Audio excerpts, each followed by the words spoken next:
Райса күйеуі өзін алдап жүр деп бұрыннан күдіктенген болатын. Оның үйге кеш келуі, үнемі сапарларға кетуі, мұның бәрі осы ойларға әкелді. Бірде ол одан тіке сұрады: «Сенің басқа біреуің бар ма?» Күйеуі ештеңе деп жауап бермеді, тек мысқылдап күліп, тесірейіп қарады. Бұл көріністен Райсаның денесі еріксіз түршігіп кетті.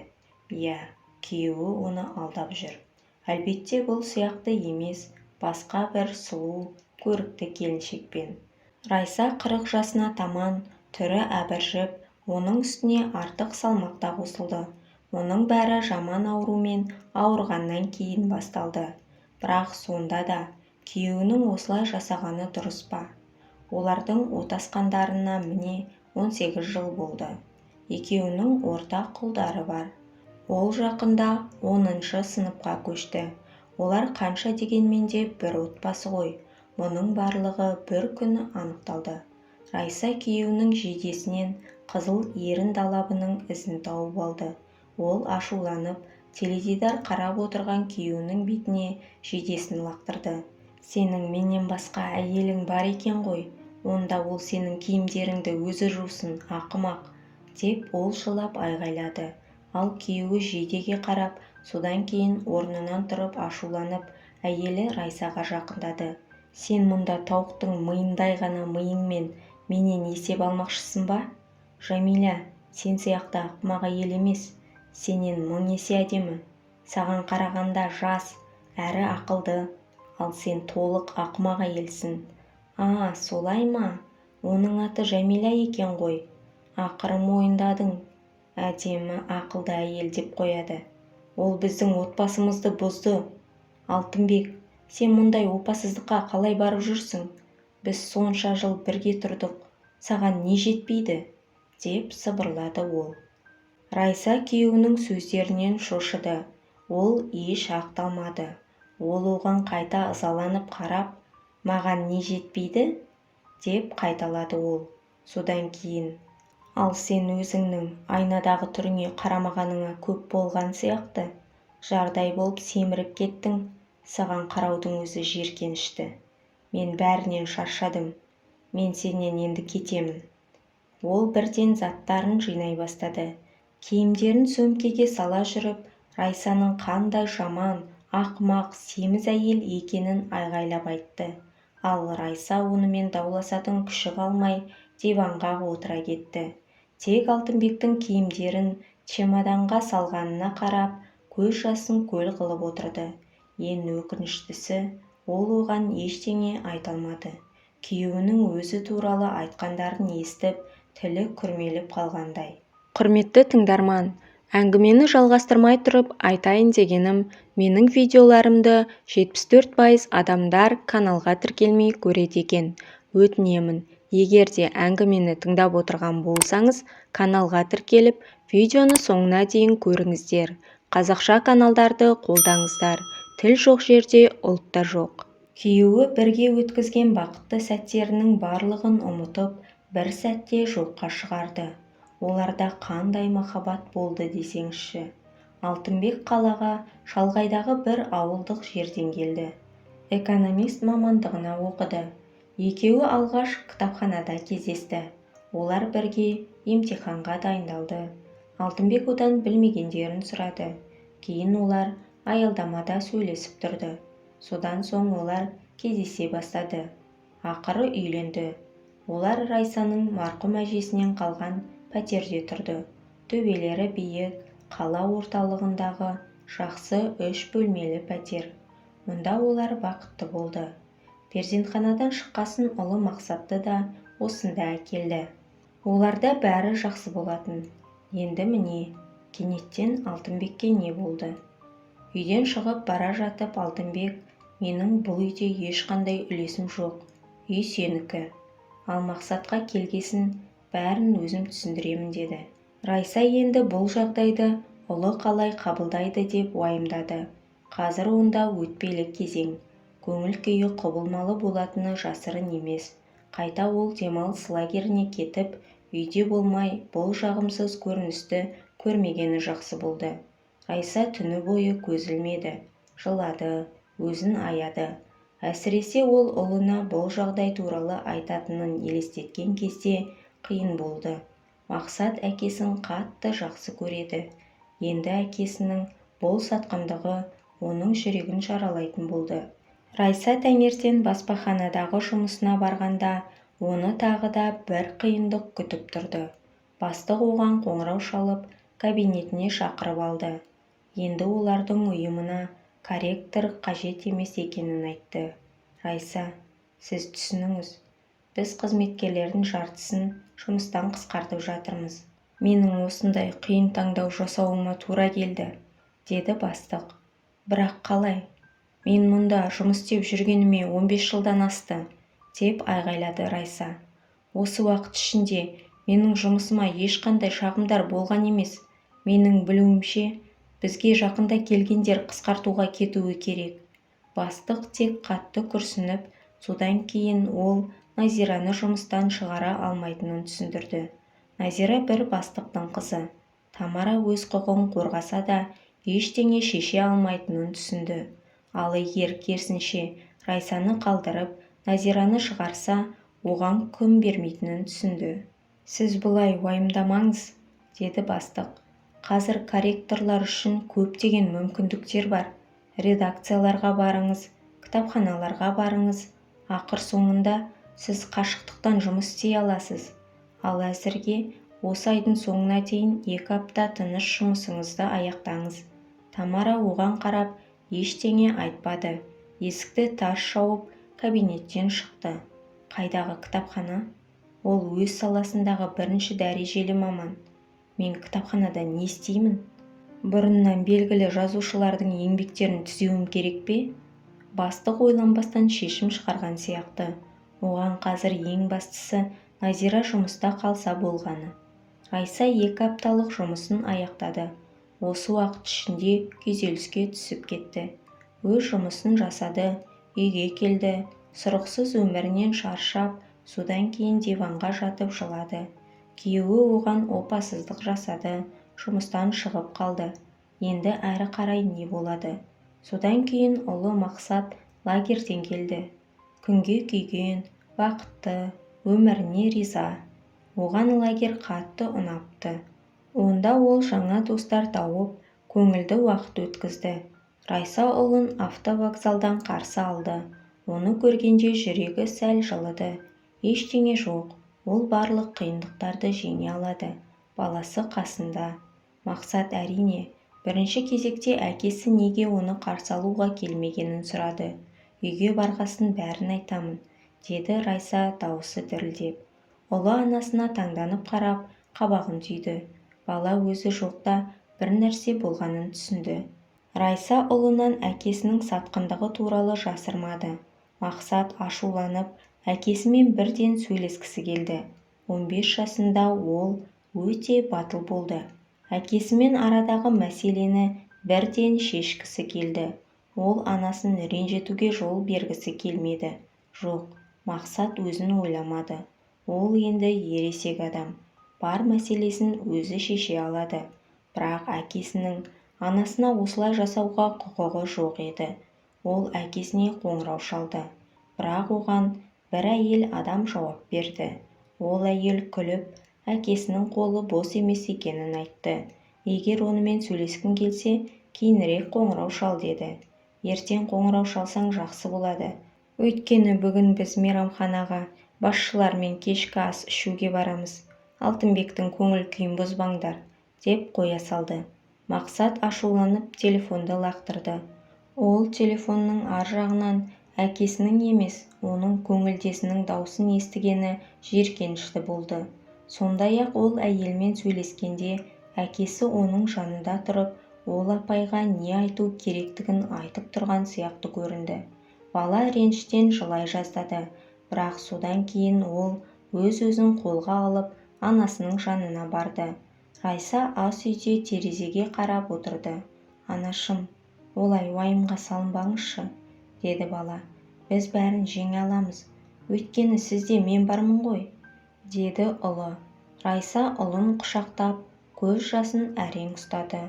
Ұлы оның жылағанын көрмеуі керек. Иә, олар бірге бәрін жеңе алады. Ал мақсат аздап көңілін сергіту үшін саябақта велосипед тебуді шешті. Баласы ересектердің мәселесін уайымдамай, күнделікті өз өмірін сүре берсін деп Райса келісті. Бара ғой балам, тек абайлап жүр. Мен сенің сүйікті қуырылған тауық етін дайындап қоямын, деді ол оған. Мақсат жауап ретінде күлімдеді. Райса оның күлкісін ұзақ уақыт есіне алды. Еш нәрсеге алаңдамай, сүйкімді жымиды. Бұдан кейін қорқынышты оқиға болатынын кім білген. Мақсат саябақта жүрді. Ол мазасыз ойлардан сәл арылғандай болды. Жігіт велосипедімен әртүрлі трюктар жасады. Саябақта адамдар аз болды. Жолда да жаттығуға болады. Мақсат лагердегі балалардың бірі велосипедпен күрделі трюк жасап мақтанғанын есіне алды. Мақсат та солай жасап көруге шешім қабылдады. Ол велосипедпен ауада секірді. Артқа қарай жүрді. Содан кейін өзенге апаратын баспалдақтармен түсуді шешті. Мақсат бәрі қалай болғанын өзі де түсінбеді. Ол жай ғана құлап кеткендей болды. Бірақ неге сонша денесі ауырып тұрғанын түсінбеді. Жігіт есінен танып қалды. Өтіп бара жатқан адамдардың оған қалай көмектескендерін көрмеді. Мақсат есін жиғанда ауруханада жатты. Ол көзін ашқанда бірінші анасын көрді. Райса ұлының қолын ақырын сипап, жылап отыр. «Анашым», деп сыбырлады бала. «Мен көптен бері осындамын ба? Балам, ояндың ба?» деп көз жасын сүртті әйел. «Құлыным менің, 3 күн. Сенің мұнда жатқаныңа 3 күн болды. Жата ғой, тұрма. Бәрі жақсы болады». Райса ұлының қолын ұстап, оның әр саусағын сүйді. Мақсат анасының неге сонша жылап жатқанын түсінбеді. Райсаның жүрегі қайғыдан қан жұтты. Бірақ өзін барынша ұстауға тырысты. Не болғанын білгенде, ол бірден ауруханаға жүгірді. Дәрігерлер мардымды ештеңе айтпады. Олар ешқандай болжам жасаған жоқ. Содан кейін олар бірінші операциядан кейін тағы біреуі қажет болатынын және бұл өте қымбат екенін айтты. Райса күйеуіне не болғанын бірден хабарлады. Жауап ретінде «балаға дұрыс қарамадың» деп дүрсе қоя берді. «Енді ұлыңды емде», деді ол. «Алтынбек, бізге 10 миллион қажет. Мақсаттың аяқ-қолдарында күрделі сынықтары бар. Қымбат ота жасау қажет. Мен ондай ақшаны қайдан аламын?» деп күйеуі айғайлады. «Әлде мені миллионер деп ойлайсың ба? Алтынбек, ол сенің ұлың ғой». «Сенің де ұлың. Айтпақшы, ауруханаға неге келмедің?» «Менің енді жаңа отбасым мен бизнесім бар», деп тұтқаны қоя салды. Туған ұлын бір шөп желкеге айырбастағанына ашуы келді. Бірақ барлық реніштерді қойып, ұлына енді қалай көмектесуге болатынын ойлай бастады. Шұғыл түрде операция қажет болды. Егер қазір жасалмаса, онда Мақсаттың аяғына тұру мүмкіндігі 0-ге тең болды. Райса таныстарынан қарызға ақша сұрады, бірақ ешкімде мұндай көп көлемде ақша болмады. Банкке жүгінді. Бірақ қазір ол жұмыссыз болғандықтан оған кім несие береді?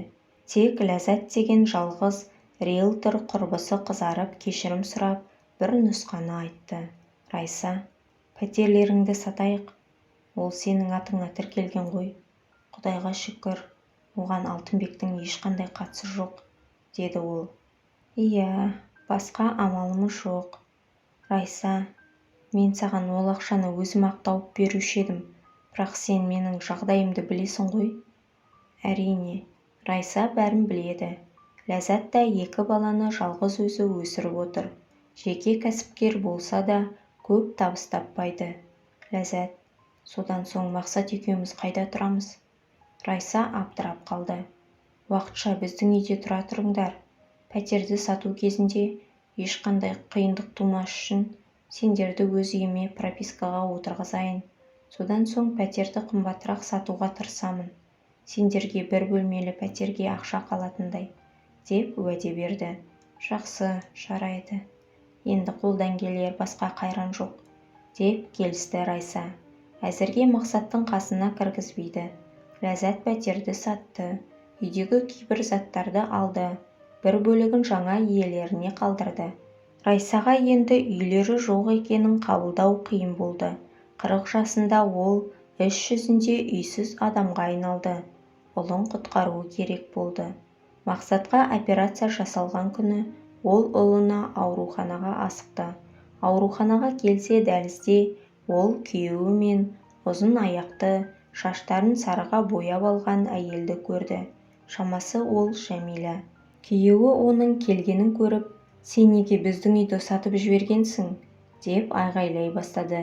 «Неге маған сататыныңды айтпадың?» «Ол менің үйім», деп Райса салқын жауап берді. «Ал сен қалаған жеріңде кіммен бірге тұрғың келсе сонымен тұра бер. Мен бұл үйге көп ақша құрттым. Жөндеу жұмыстарын жүргіздім. Коммуналдық төлемдерді мен төледім. Сен маған бұл үйдің жарты ақшасын беруге міндеттісің». Райса осындай күйеуінің менмендігінен жарыла жаздады. «Сенің есің дұрыс па? Сен осы уақыт аралығында қайда болдың? Ұлыңның жағдайын сұрап келдің бе? Қолдау көрсеттің бе? Енді ұялмай жарты ақшасын талап етіп тұрсың ба? Ал сен мені Мақсаттың еміне ақшаны қайдан алды деп тұрсың? Барлық ақша еміне кетті. Сен қандай өзімшіл адам едің? О, жасаған ем. Мен қандай адаммен өмір сүргенмін?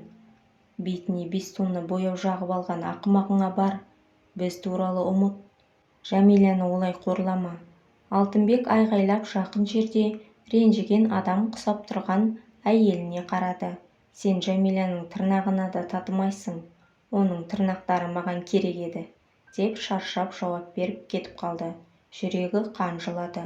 Ол қандай жексұрын адамды жақсы көрген. Ақыр соңында көзі ашылды. Алтынбекті қарғыс атсын. Ең бастысы енді ұлы сауығып кетсе болғаны. Операция сәтті өтті. Дәрігерлер әлі де оның жағдайы туралы ешқандай болжам айтпады. Ұлы әлі-ақ аяққа тұрып кетеді. Бірақ қашан? Әлі де қаралуы керек. Массаж алып тұруы керек. Ол үшін тағы да көп ақша керек. Райса енді не істерін білмеді. Ақшалары болмады.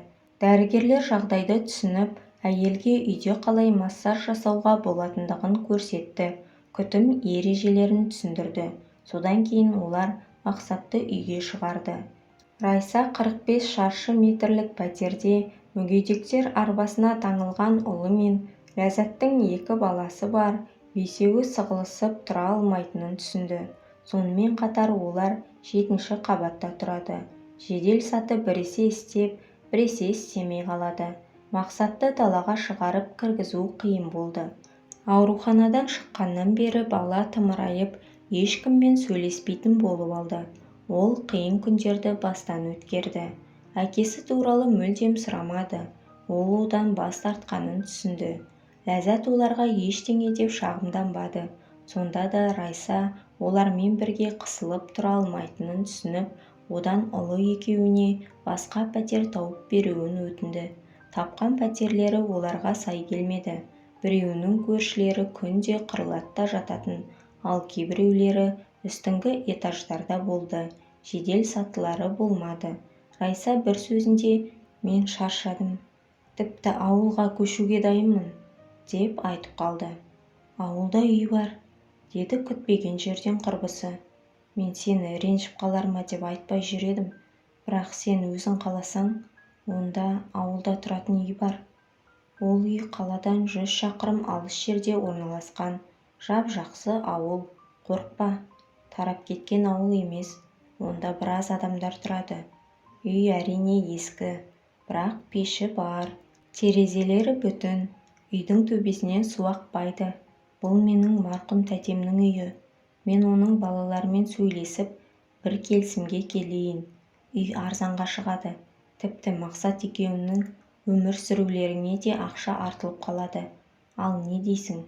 Көруге барасың ба?» «Жоқ, бармаймын. Бірден аламын.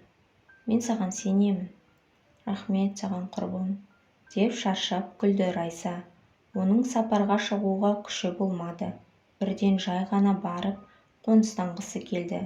Мақсат ауылға көшуге немқұрайлы қарады. Соңғы уақытта оны ештеңе қызықтырмады. Жігіт іштен тынды. Енді бар өмірі осылай өтеді деп сенді. Осы қарғыс атқан мүгедектер арбасына мәңгілікке таңылдым деп ойлады. Райса жабыққан ұлының көңілін көтеруге тырысты. Таза ауа, ауылдағы табиғат туралы айтты. Ал сен ол жақта қашықтықтан оқитын боласың, деді оған. Мен мұны сұрап білдім. Солай оқуға болады екен. Тіпті сен ол жақтан жаңа достар табасың. Мен сенімдімін. Не үшін? Деп ұлы немқұрайлы жауап берді. Мен сияқты мүгедекпен кім дос болғысы келеді дейсің? Олай айтпа, балам. Сен әлі аяққа тұрып шауып кетесің. Міндетті түрде тұрасың. Мен саған массаж жасап жүрмін ғой. Бұл саған міндетті түрде көмектеседі. Ең бастысы, операция уақытында жасалынды. Мақсат тек басын шайқады. Ол анасын аяды. Оның тырысып жатқанын көрді. Бірақ ол ең бірінші өзін аяды. Райсаға күнде түнде ұлының жылағанын есту ауыр тиді. Оның жүрегі ауырды. Ал ауылда ұлын өз аяғына тұрғызу мүмкіндігі одан да аз болатынын түсінді. Онда қайдағы медицина? Бірақ оның басқа амалы болған жоқ. Сонымен барлық сатып алу мәселелерін шешкеннен кейін Райса ұлымен бірге сол ауылға келді. Құрбысы Ләззат айтқандай, үй ескі болды. Еш жері бұзылмаса да, Райса бір секундқа өз шешімінің дұрыстығына күмәнданып қалды. Содан кейін күрсініп, баласының арбасын есік алдына дейін итеріп әкелді. Такси жүргізушісі заттарды кіргізуге көмектесті. Бір таңқаларлығы, үйдің іші өте әдемі болып шықты. Барлық жиһаздары бар, қарапайым болса да, еш жерде шаң да жоқ. Ләззаттың туыстары бұлар келгенше тазалап қойған шығар, деп ойлады Райса. Ұлын кішкентай бөлмедегі диванға отырғызып, кейін өзі заттарды реттей бастады. Мақсат үнсіз қалды. Қаладағы үйіндегі бөлмесінен кейін мұндай бөлмеде ояну ол үшін біртүрлі болды. Өмір бойы қалада өскен Райсаның өзіне де жайсыз болды. Кеш батты. Күз айларында күн тез батады. Райса үйді ертең дұрыстап қарап шығамын деп шешті.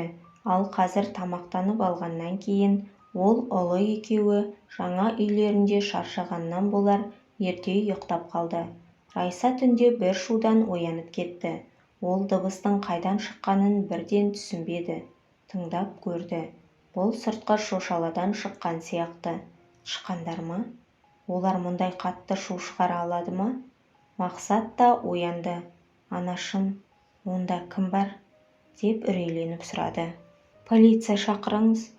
Қайдағы полиция? Ұлым, олар келем дегенше. Деп қолына үлкен ағаш алып, олардың шошаласында кім шу шығарғанын өзі тексеруге шешім қабылдады. Кіре беріс дәлізге ақырын шығып, жарықты жағып қалды. Содан соң өз көзіне өзі сенбеді. Өзіне қарама-қарсы қарап тұрған адамды көргенде, бұл 15 жастар шамалас, өз ұлымен қатарлас қыз бала екен. Үстіне ескі куртка киіп, оның ішінен тозығы жеткен халат киген, шашын артынан жинап буып алған. Қыз үй иесіне үрейлене қарады. Сен кімсің? Деп Райса ақыры сұрады. Мен Айманмын, деді қыз ақырын. Мені қуып жібермеңізші, өтінемін. Мен бүгін осы жерге түнеп шығайыншы. Ал ертең келмеймін. Мен ештеңе түсінбедім. Сен қайда тұрасың? Сенің ата-анаң қайда? Мақсат анасына алаңдап, алғаш рет өзі арбаға отырып, есікті ашып, ол да сыртқа шықты. Арбадағы жігітті көрген қыз ұялып, бозарып кетті. Кешіріңіздер, мен кетейін. Мазалағаным үшін кешірім сұраймын, деп күбірледі ол. Қане, тоқта. Райса бұйыра сөйледі. Жүр, ас үйге барайық, шай ішейік. Сен мұнда не істеп жүргеніңді бізге асықпай айтып бересің. Содан кейін қыз қызарып, ұялып, көктемнен бастап бұл үйге жиі келетінін, осында түнеп жүргенін айтты. Мәселе мынада. Оның анасы өткен қыста ауырып қайтыс болды. Қыз өгей әкесімен бірге қалды. Ал ол әйелі өмірден өткен соң ішіп қаңғырып кетті. Түнде үйге неше түрлі адамдар келіп, барлығы қосылып қарт ойнап ішетін. Қыз түнде ол үйде қала алмады. Міне сондықтан ол осы үйге келіп жүрді. Шошаланың сырт жағынан кіретін тағы бір есігі болды. Ол сол есік арқылы ішке кіріп жүр екен. Мен бұл үйді өз үйімдей көріп, ішін жуып жинап жүрмін. Содан соң ауылдағы адамдардан үйді бір қалалық әйел сатып алғанын естідім. Бірақ ол жақын арада көшіп келмейді деп ойлағанмын. Бірақ бәрі басқаша болды. Бүгін өз үйіне қонуға барған екен. Өгей әкесі ішіп алып, мазасын алған соң Айман қашып тағы да осында тыныш жерге түнеуге келіпті. Енді үйдің қожайындары келгесін Шошалада қонуды жөн көріпті. Бірақ қараңғыда ол кездейсоқ бір шараны құлатып алды.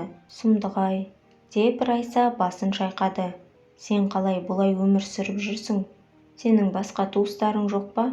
Жоқ, менің басқа ешкімім жоқ, деп Айман күрсінді. Ал мен балалар үйіне барғым келмейді.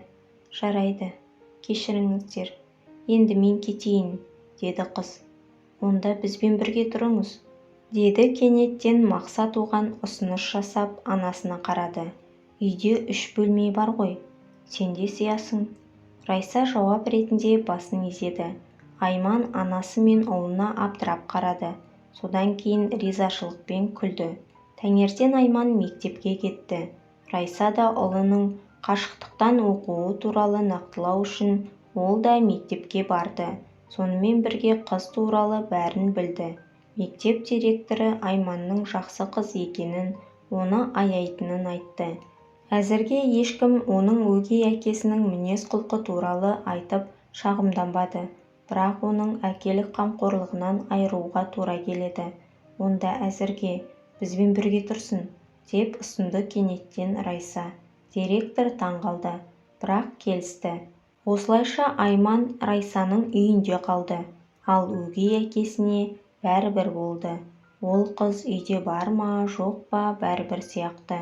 Ол әлі ішіп жүрді. Содан кейін оларға Айманды балалар үйіне алып кетуге адамдар келді.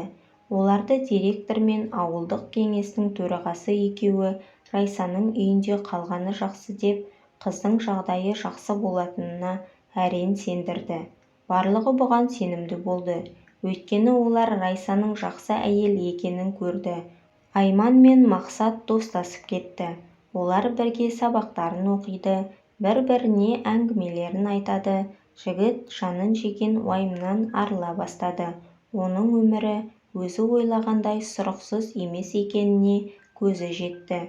Айман Райса тәтесінің ұлына массаж жасап жатқанын мұқият қарап тұратын.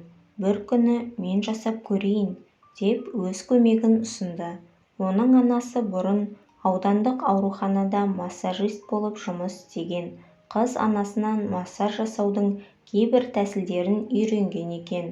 Райса басында ұлына оған массаж жасауды сеніп тапсыра алмады. Көп ұзамай Айманның кәсіби түрде массаж жасағанын көргеннен кейін келісті. Сонымен қатар қыз интернеттен аяққа тұрып кетуге көмектесетін жаттығуларды қалай жасайтынын көріп, Мақсатқа сол жаттығуларды жасауына көмектесті. Райса мұндай көмекшіге риза болды. Өйткені оның ұлына қарауға уақыты аз болды. Ол аудандық кеңеске хатшы болып орналасты. Ал жаңа жылға қарай Мақсат аяғынан тұрды. Бұған Айманның көмегі тиді ме, әлде уақыт өте келе өздігінен жазылды ма белгісіз. Ал бұл енді маңызды емес. Ең бастысы үшеуі бақытты, бәрі ойдағыдай болғанына қуанышты. Айман мен Мақсат бірге мектепке бара бастады. Ауыл өмірі ұлына ұнады. Көп достары, айналысатын сүйікті ісі пайда болды. Мақсатқа үй жануарларына қараған ұнап қалды. Болған оқиғадан кейін ол велосипедтерге қарағысы да келмей қалды. Арада тағы 1,5 жыл уақыт өтті. Мақсат пен Айман мектепті бітіріп оқуға түсті. Мақсат өзі армандаған ісін жүзеге асырып, ветеринарлық оқуға түсті, ал Айман медициналық институттың студенті болды. Екеуі ауылға Райсаға жиі келеді, ал әйел бақытты. Олардың келулерін асыға күтеді. Жақында ол Мақсат пен Айманның арасында бір-біріне деген махаббат сезімі бар екенін байқай бастады. Райсаның күйеуі жақында түрмеден хабарласты. Оның көңілдесі оны алдап, пайдаланып кеткен екен. Ал оны алаяқтық жасады деп айыптап, 4 жылға қамауға алды. Енді ол түрмеге әйелі Райсаның сәлемдеме әкелуін күтуде екен. Ол оның әлі де заңды әйелі. Шындығында Райса басына түскен қиындықтардан кейін онымен заңды түрде ажырасуды ұмытып кетіпті. Бірақ бұдан кейін ажырасуға қажетті барлық құжаттарды тапсырды. Енді оны күйеуімен ештеңе де байланыстырмайды. Баласы Мақсат та онымен келісті. Құрметті тыңдарман, егер әңгіме ұнаған болса, лайк басып, каналға тіркелмеген болсаңыз, тіркелуіңізді сұраймын. Мені қолдаған әр оқырманға мың алғыс.